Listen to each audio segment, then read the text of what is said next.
I felt angry with everyone those days. With Joey for no reason, with Edward C. because I had an idea that he understood too well the secret I tried to guard, with Pete Harris for presuming to love Emily. Most of all, I was angry with Emily. She had been tender and kind, and then she had betrayed me by allowing an old man to call her endearing names, to give her the kind of gift I wanted to give her. I felt ashamed of my feelings, but they were beyond the control of reason. The dancer named Florrie, who told me that her name was actually Florinda, took to stopping at my piano oftener when nobody else was around. She was not attractive. Her eyes were watery looking, and her mouth was loose and gave her a vacant, stupid look.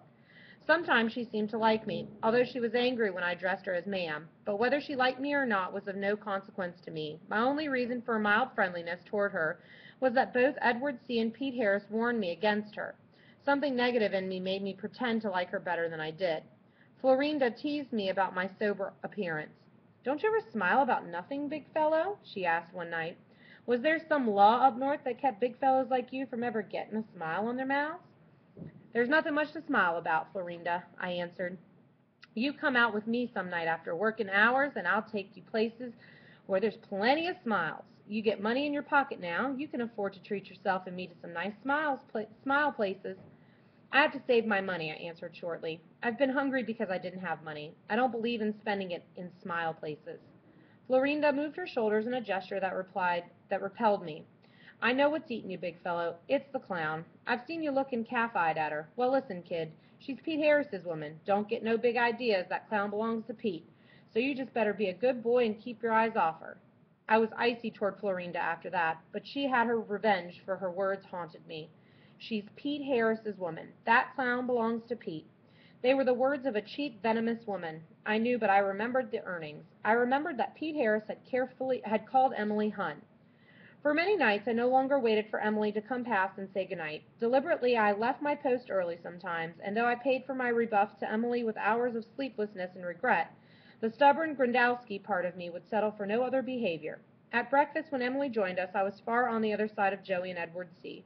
So far away that I could only nod to her. I even talked to the Bleegans in order to seem too preoccupied for a morning conversation with her, and the Bleegans repaid me with more gossip. Had I heard that Pete Harris was soon to marry his clown? Oh, what a fool Pete Harris was to take on 3 red-headed brats for the privilege of marrying a red-headed clown.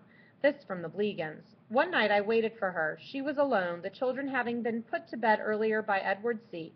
She came up to the piano as she had in the weeks before Christmas. "Good night, Josh," she said quietly, and started to walk on without saying anything more.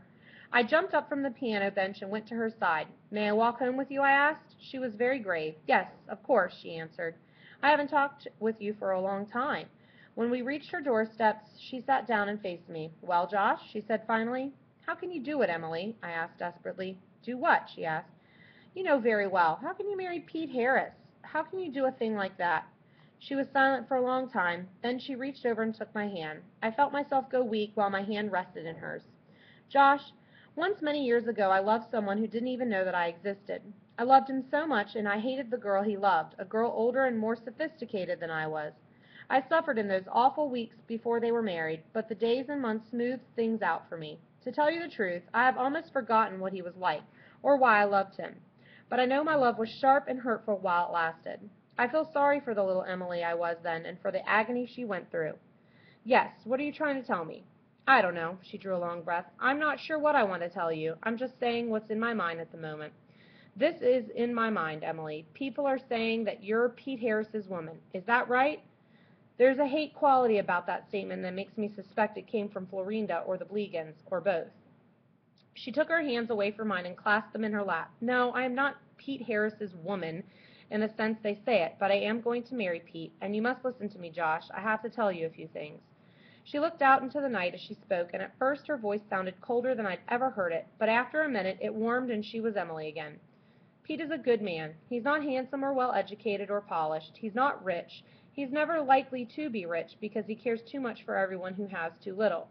Pete's not what is called a catch, but he's loyal and kind and decent. He knew my husband and me here in Baton Rouge several years ago. When Carol was dying, Pete was like an older brother to him. When my boys and I were left terribly poor, he created a job for me here in the carnival, a job for which I had no training. He was He has looked after us and protected us. Isn't that enough? Does he need any higher credentials? But he's an old man, I said bitterly. He's too old for you. Pete's 45, Josh. That's 15 years older than I am. And I'm that much older than you are. 15 years doesn't matter awfully when you care for one another, does it? I didn't even answer for a long time. Finally, I muttered, all right, just forget you ever knew me. We'll be strangers from now on. She didn't move as I got up to walk away, but she spoke, and although her voice was very low, I heard every word. She said, there are so many things that make life hurtful these days, Josh. If we're to be strangers, that is just one more painful thing. But if that's it, I'll have to accept it. I hope you'll change your mind. I left without answering her, and I lay awake for most of the night, miserable at having hurt her, but the memory of her defense of Pete Harris was a bitterness as great as my misery. The next morning, as we walked to breakfast, I noticed that Edward C. was looking at me with unusual kindness. Edward C. was a wise little man.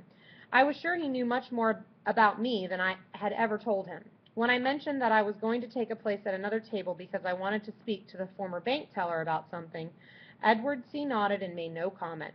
As a matter of fact, I hardly knew the former bank teller, and after we had exchanged nods, we ate our breakfast in complete silence.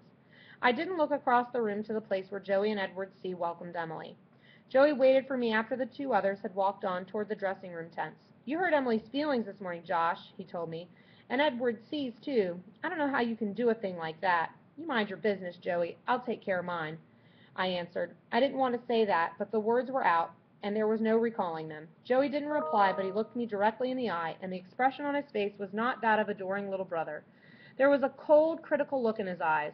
I had a feeling that if I had wanted to fight, Joey would have fought right back.